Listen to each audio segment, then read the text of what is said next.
sejahtera untuk kita semua. Namo Buddhaya, salam kebajikan.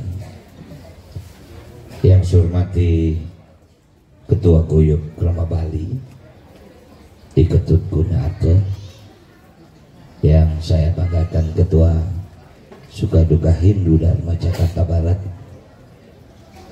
Mas Nyoman Sutrisna, Ketua Sukaduka Hindu Dharma Jakarta, Pak Mada Sudarta, dan para bapak ibu tokoh masyarakat, tokoh agama yang tidak bisa saya sebutkan satu persatu.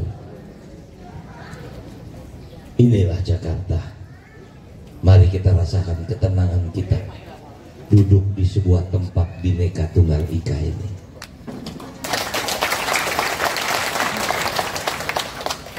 Kita pasti akan berwarna-warna. Kita akan pasti mempunyai pilihan. Tapi kalau kita sudah bersimpuh, berkeliling begini, seakan-akan yang kita pikirkan adalah kepentingan kita bersama. Saya izinkan membawa salam dari Mas Pramono Anung. Beliau tidak bisa hadir ke sini karena memang karena waktu yang begitu mepet, kami terpaksa membelah diri. Saya ke sini, Mas Pram sekarang ada di daerah sekitar Tangerang. Walaupun mungkin Tangerang masuk di Provinsi Banten, tapi di sana ketemu dengan saudara-saudara yang berdomisili di Jakarta. Bapak Ibu sekalian, saya bersyukur hampir 11 tahun saya ada di dunia kepemerintahan, Mas. Dan saya nggak pernah menyangka saya akan pulang ke kampung. Sebetulnya saya sudah berpikir, tugas saya sudah selesai. Saya ini sekarang, baru kemarin Presiden Jokowi menandatangani surat pengunduran diri saya. Artinya saya sudah mengundurkan diri sebagai anggota DPR RI Komisi 10 resmi. Dan juga begitu Mas Pramono Anung pun tanggal 20 kemarin surat pengunduran diri sebagai Mensaskap pun sudah ditandatangani. Artinya kami berdua siap untuk melayani diri, melayani Bapak Ibu sekalian.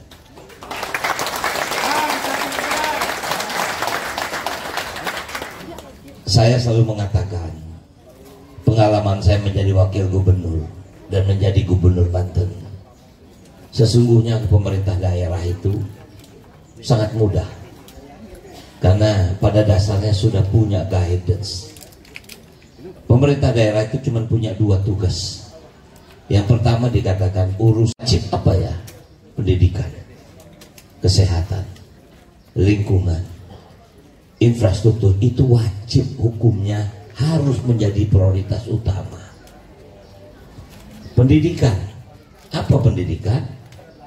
Dari mulai PAUD sampai perguruan tinggi. Itulah dunia pendidikan. Pendidikan ada negeri, ada swasta. Kita harus bijaksana.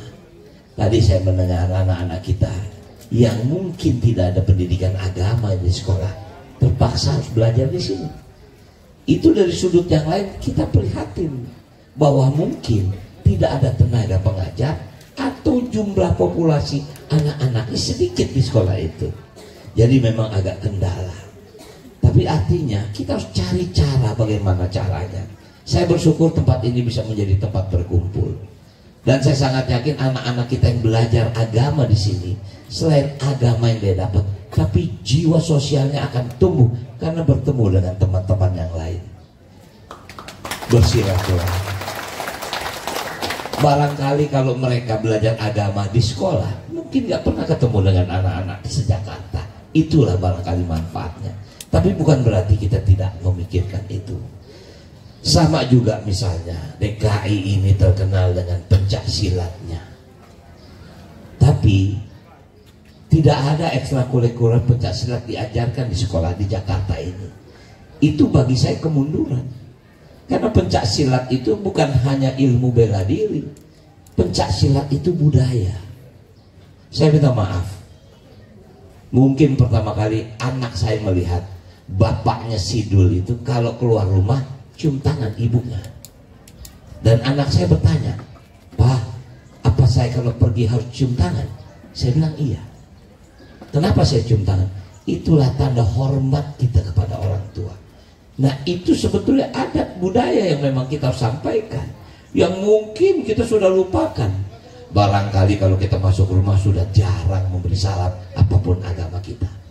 Nah, disinilah tempat kita berkumpul. Nah, jadi artinya Bapak Ibu sekalian, kemudian ada yang dikatakan urusan pilihan. Pilihan itu bisa kepada pertanian, perkebunan, kehutanan. Misalnya, apakah perlu di Jakarta ini ada dinas kehutanan? Nggak perlu kan? Karena di Jakarta nggak punya hutan. Jadi mungkin fokusnya ke tempat lain. Singkat kata, Mas Pram dengan saya, yang pertama kami lakukan adalah kami akan melanjutkan seluruh pembangunan yang telah dibangun oleh para gubernur sebelumnya. Sebetulnya tidak ada yang baru Bapak Ibu, tidak ada yang baru, kecuali era digital yang memang kita hadapi sekarang. Itu kita harus hadapi dengan digitalisasi. Makanya Mas Pram bilang setiap RT RW harus ada CCTV. Untuk apa? Satu, untuk pengamanan para wanita, ibu-ibu, anak-anak kita. Maaf, kita lihat setiap hari di berita, orang di depan rumahnya juga bisa dicuri, bahkan penculikan. Nah, dengan ada CCTV kita bisa segera cepat mengantisipasi misal seperti itu. Dan saya ingin sekali membangun balai rakyat di setiap kecamatan. Karena sekarang ini anak-anak kita tidak punya tempat. Ini kita bersyukur nih. Kita bersyukur dia punya tempat ini. Jadi ajang kita bersilaturahmi, bertemu. Coba kita bayangkan, kalau di pura ini tidak ada sisa tanah yang bisa dibangun begini, di mana kita mau bicara?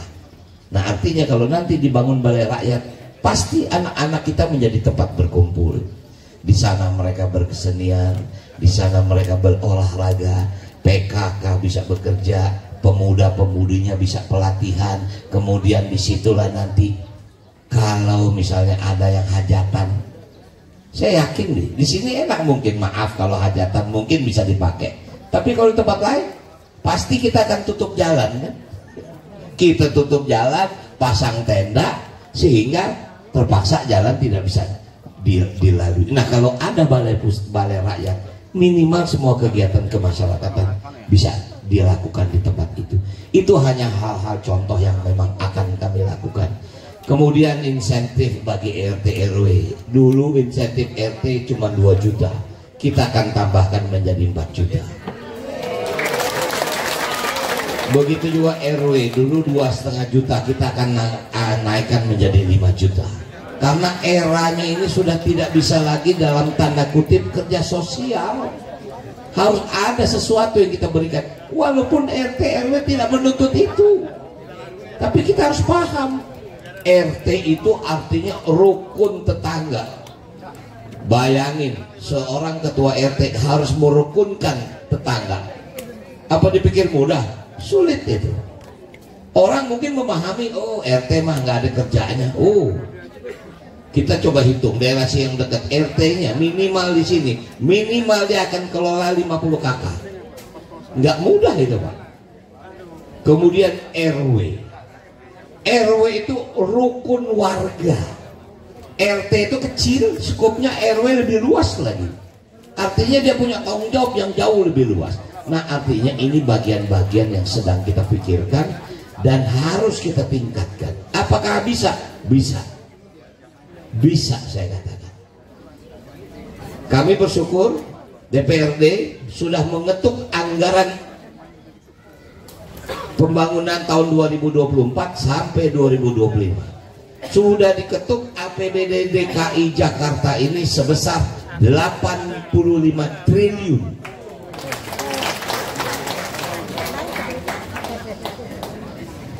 Yang susah itu daerah membangun kalau nggak punya duit, susah. Waktu saya jadi gubernur Banten, APBD Banten cuma 17 triliun beli. Jakarta 85 triliun. Apakah bisa? Bisa. Tapi kenapa nggak selesai-selesai? Kenapa? Kenapa macet masih? Banjir masih? Kemiskinan masih? Kenapa? Jakarta itu spesifik aneh. Pagi ibu, pagi populasi Jakarta 14 juta orang. Pagi, malam 9 juta. Jadi 5 juta itu semua saudara-saudara kita yang datang dari Bekasi, Bogor, Tangerang, semua masuk ke Jakarta. Makanya saya katakan Jakarta ini kalau macet itu cuma pagi dan sore, kalau mau kerja dan pulang kerja. Siangnya sepi. Ini kita bersyukur setiap minggu ada Car Free Day. Saya tadi baru Car Free Day. Dengan Car Free Day, satu, karbon Jakarta turun emisinya. Kedua, ekonomi masyarakat bergerak. Ketiga, masyarakat Jakarta sehat. Itu saya bilang, bagaimana kalau Car Free Day kita bikin seminggu 2 kali? Wah, ntar yang pulang kerja bagaimana bang? Yang ngantor gimana? Semua bisa diatur kok. Bisa Car Free Day kita pindahkan mungkin ke daerah GBK. Bu, Jakarta ini yang dibilang emisi rumah kaca, karbon. Aduh, kita bayangin nih, kalau mungkin pura kita ini nggak ada pohon, mungkin kita nggak pernah sadar daun-daun ini itu menghirup CO2. Mungkin kita nggak sadar kalau di daun itu banyak abu, banyak pasir. Kalau nggak ada daun, langsung ke hidung kita. Wow. Kenapa saya tahu? Saya penyayang tanaman. Saya dulu mungkin pernah dengar yang namanya tanaman anthurium, yang daunnya besar-besar. Saya dulu bahkan jualan tanaman. Jadi saya tahu bagaimana tanaman itu. Nah, jadi sekali lagi, banyak faktor, banyak kegiatan yang ingin kita lakukan, tapi tentu saja baru bisa kami lakukan kalau memang beli bapak-bapak, saudara-saudara, encang-encingnya babe yang datang sini, insya Allah memberikan kepercayaan kepada kami berdua. Yang pasti kami ingin manfaat ibu bapak sekalian. Saya sudah berumur 63 tahun. Usia saya tinggal hanya sisa. Saya ingin manfaat di sisa umur ini. Kita nggak tahu berapa lama lagi. Makanya saya katakan, kalau bagi saya sebetulnya sudah cukup. Saya sudah 52 tahun di dunia film. Mungkin ibu kenal saya masih kecil. Sekarang mungkin nggak nyangka, masa sih Sidul 63 tahun? Banyak penggemar. Artinya kita semua pasti satu usia. Nah, semakin tadi saya awali, sebetulnya saya udahlah, saya mau di komisi 10 aja. Saya mau membantu pemerintah membenahi pendidikan, kebudayaan. Sudah lagi di situ. Tiba-tiba saya dipanggil oleh Ibu Megawati dan saya diperintahkan oleh beliau. Dua yang membuat saya menyatakan saya bismillah maju. Yang pertama ibu bilang, no, sebentar lagi Jakarta akan ditinggal. I-nya akan terbang. Ibu kota akan pindah. Setelah I-nya terbang, Jakarta mau kemana? Dan yang bikin saya kaget, ibu menunjuk saya, kamu kan Betawi. Kalau Jakarta nggak ada, Betawi ada di mana? Wow bu, saya lahir di Kemayoran, kecil saya di daerah Senen, sentral Betawi. Saya besar di daerah Pasar Baru, mimpi-mimpi anak Gang Kelinci. Makanya kemarin kenapa saya ke bakmi Gang Kelinci? Itu kembali nostalgia saya. Saya kenal dengan pemilik Gang Kelinci itu usianya 92 tahun. Datang saya ke sana. Ngapain saya cari popularitas di situ? Pengunjungnya nggak banyak. Tapi itu tempat yang membuat saya historis. Saya main ke gereja ayam yang ada di belakangnya itu. Jadi jangan paksa anak Jakarta berbeda seperti kita. Jangan paksa kita berbeda. Kita sudah terlatih untuk berbeda. Untuk apa? Untuk bersatu demi kepentingan Jakarta. Apapun agamanya, apapun sukunya, selama kita ada di Jakarta, pasti kita akan memprioritaskan kota yang tercinta ini. Mungkin itu saja yang bisa saya sampaikan. Sekali lagi saya ucapkan terima kasih semua kepada seluruh keluarga Bali yang ada di Jakarta, yang sebetulnya nggak terlalu jauh. Saya kebetulan dulu kalau zaman pilpres itu pasti perintah ibu, pasti saya harus ke Bali.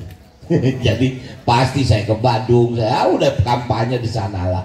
Jadi sekali lagi saya ucapkan terima kasih.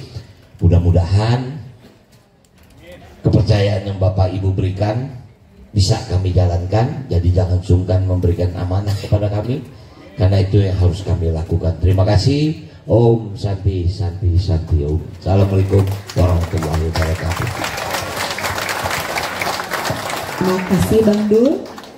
Sekarang dengan keterbatasan waktu sekitar 10 menit, apabila ada Bapak dan Ibu yang ingin bertanya, dipersilahkan. Tapi sebelumnya di